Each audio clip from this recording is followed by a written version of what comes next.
যে অনিয়ম দুর্নীতিগুলো এতদিন হয়েছে সেগুলো প্রকাশ করতে হবে, যাতে বাংলাদেশ ক্রিকেট বোর্ডকে নতুনভাবে সাজানো যায়। তবে কি এবার জেলে যেতে হতে পারে বিসিবির দুর্নীতিবাজ পরিচালকদের?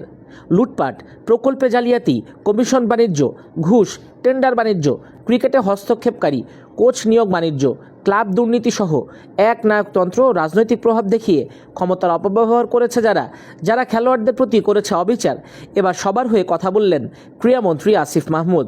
ক্রীড়াক্ষেত্রে যে দুর্নীতি ও অন্যায়ের অভিযোগগুলো রয়েছে সেগুলো খুঁজে এই বিষয়গুলোতে তদন্ত হবে এবং যারা দায়ী তাদের বিরুদ্ধে ব্যবস্থা নেওয়া হবে। ভবিষ্যতে যেন বিসিবিতে এমন ঘটনা না ঘটে সেজন্য এরই মধ্যে কমান্ড দেওয়া হয়েছে বিসিবি সংশ্লিষ্টদের। আর বোর্ডের পরিবর্তনের বিষয়ে আমরা তো প্রথম থেকে বলে আসছি যে আমরা রিফরমেশন করব সিস্টেমে, ব্যক্তির না। তবে সিস্টেমকে যারা কারাপ্ট করেছে তাদের ব্যাপারেও পরিবর্তন আসবে, এটাও সুনিশ্চিত।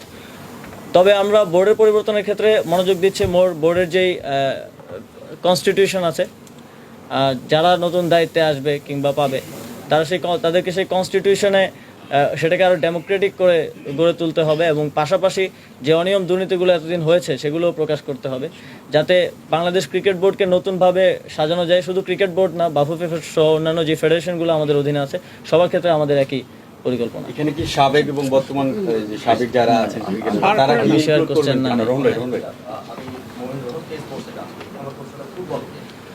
ফুটবল ফেডারেশনের প্রিমিয়ার লিগের বদলের সময় প্রায় শেষের দিকে কয়েকদিন সময় আছে।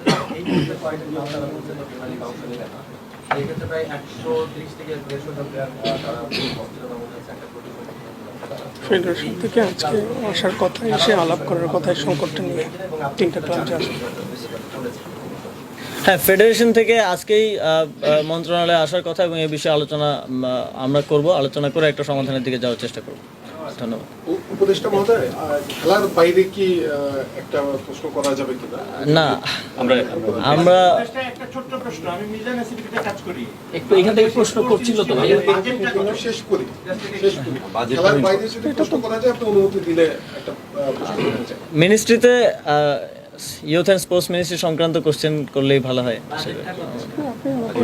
এটি আমরা একটা কনসেপ্ট নোট, একটা ধারণা প্রথমে আমরা এটা করতে চাচ্ছি এবং আন্তর্জাতিক যে অন্য দেশ যেটি করছে সেই আদলে আমরা করতে চাচ্ছি। সুতরাং এটি একটি ফিজিবিলিটি স্টাডি হবে, ডিপিপি হবে। যদি প্রকল্পের হয় তখন এটার মূল্য নির্ধারণ হবে। আমরা যদি একদম নতুন জায়গায় যদি এটা করতে যাই, সেই জায়গার দাম আসবে, বিল্ডিং যেটা করব সেইটা আসবে, অন্য বিষয় আসবে। এইটা এই মুহূর্তে বাজেটের কথা বলা যাবে না আপনাদের কত টাকা লাগবে।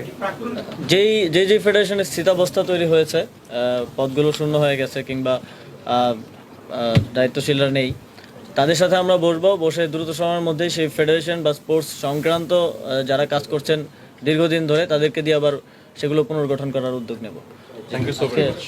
আপনাদের সবাইকে ধন্যবাদ। আজকের মতো এখানে শেষ করছি। ধন্যবাদ সকলকে।